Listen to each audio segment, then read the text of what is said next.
They were already too late. Before dawn, there would be 2 crime scenes. Come on! Less than 45 minutes apart. The killer left almost nothing behind. Nearly 140 years later, no one knows who he was. This is a case that history could never solve.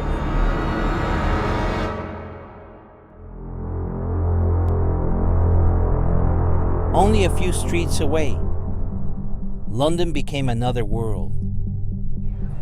Thousands crossed these streets every single day. When darkness arrived, life kept moving. One constable could never watch every corner. Some places could hide a man forever. Then, Mary Ann Nichols.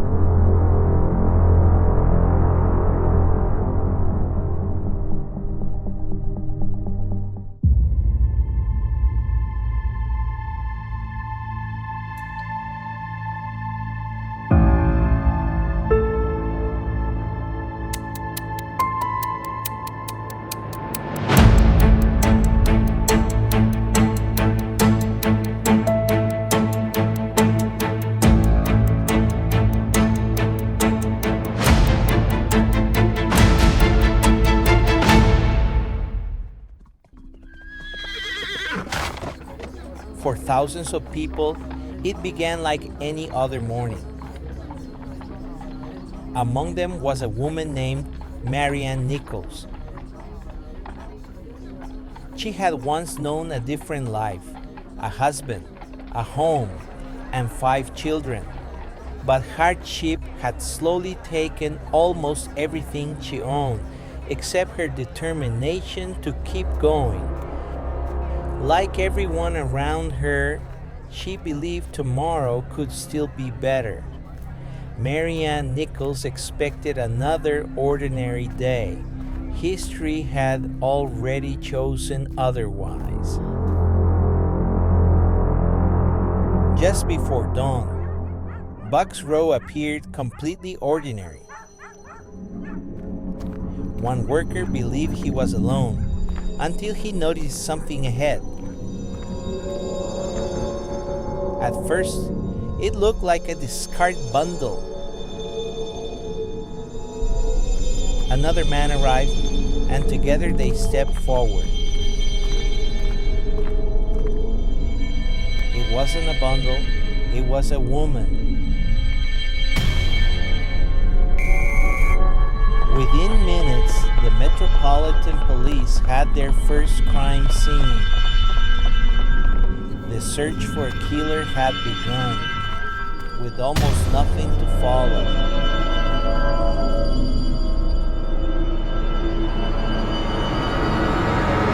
The investigation began, exactly where the killer had left it. To everyone else, this was just another muddy street. Detectives saw evidence. The doctor's first conclusion changed everything. Mary had died only minutes earlier. If he was right, the killer had barely escaped. No one reported hearing screams. Whatever happened, it happened fast. The killer didn't disappear into the night. He probably disappeared into the crowd. Every footprint, every witness, every minute became evidence.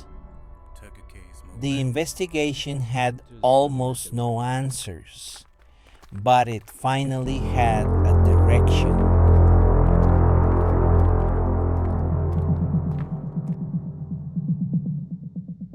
The darkness at Bucks Row had concealed more than the killer. Only inside the mortuary could investigators finally see everything. Then Inspector Spratling discovered what no one had seen outside. The wounds extended far beyond her throat. This was no sudden street robbery. The killer had remained long enough to inflict deliberate injuries. No blood trail led into Bucks Row. The evidence indicated she had been killed exactly where she was found, but before the complete examination began. The body was undressed and washed without authorization. Any trace left on her skin or clothing might now be gone. The killer had escaped, and part of the evidence had disappeared with him.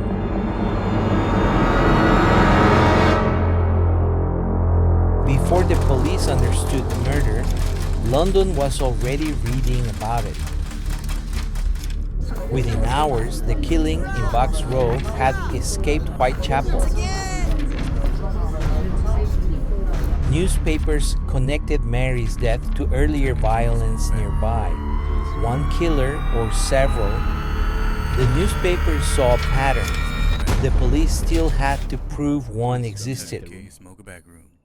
As pressure increased, experienced detective from Scotland Yard joined the inquiry.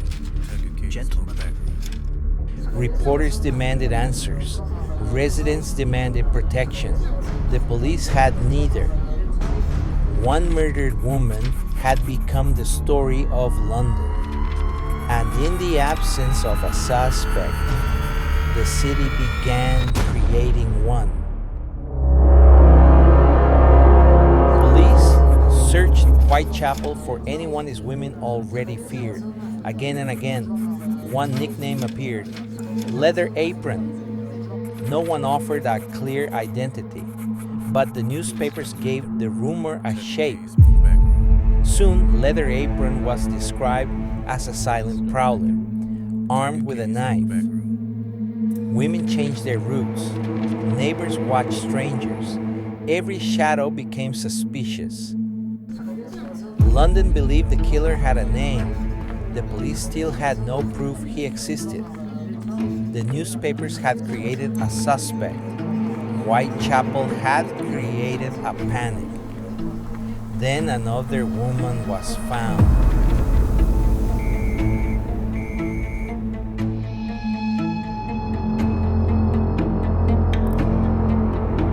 Only 8 days later, Whitechapel woke to another murder.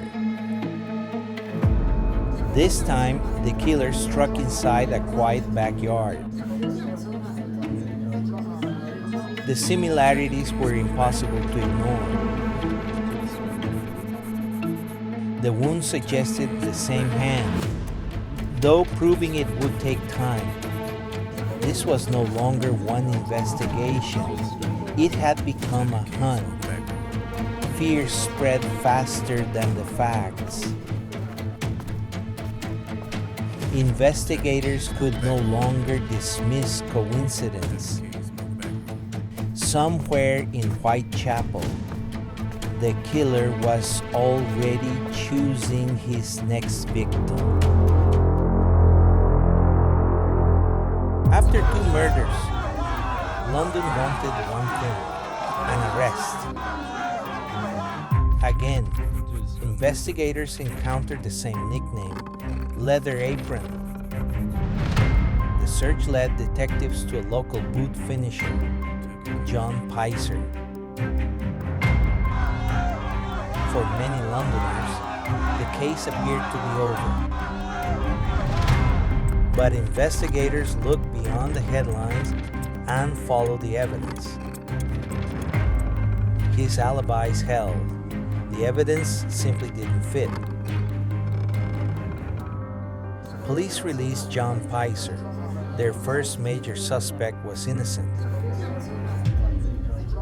The newspapers had found a suspect. The evidence had found an innocent man.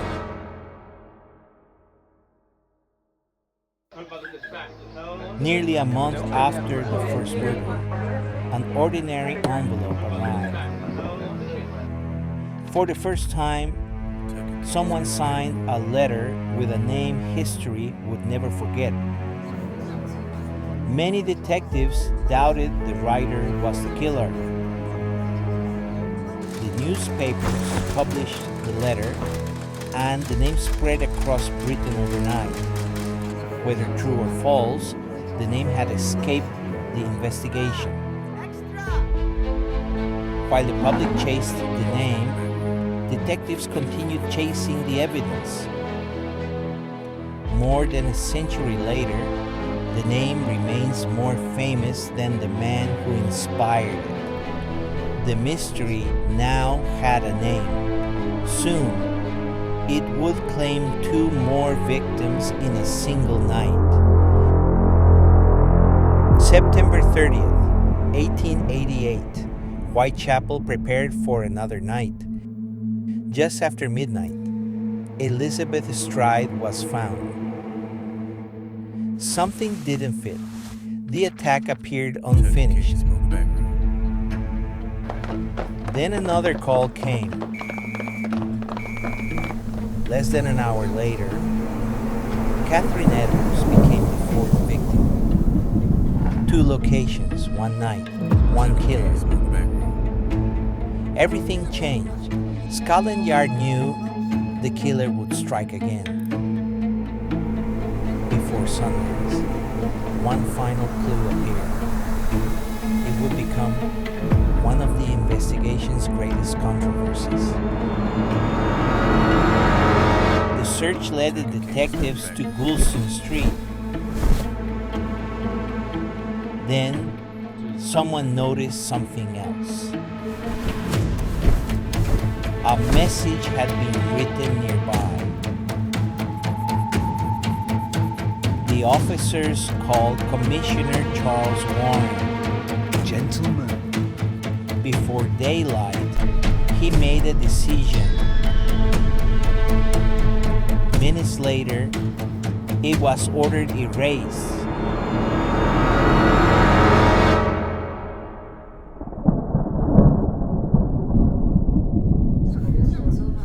The investigation grew larger every day.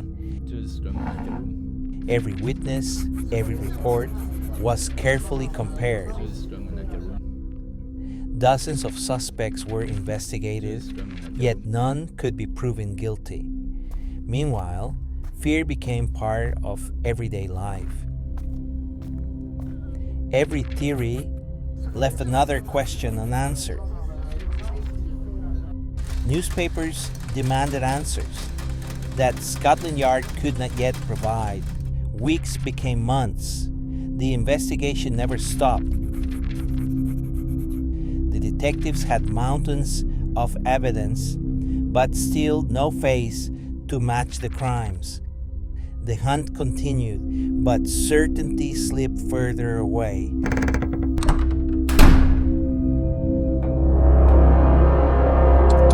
The investigation continued, but certainty never arrived. The evidence was preserved. The answers were not. Life slowly returned to Whitechapel, but the memory remained. 5 women lost their lives and became part of history for reasons they never chose. The detectives left behind questions no one could answer. More than a century later, the mystery still endures, thousands of pages, yet no final answer. The case remains unsolved. Perhaps someday, new evidence will finally reveal the truth. Until then, Jack the Ripper remains history's most infamous unidentified killer.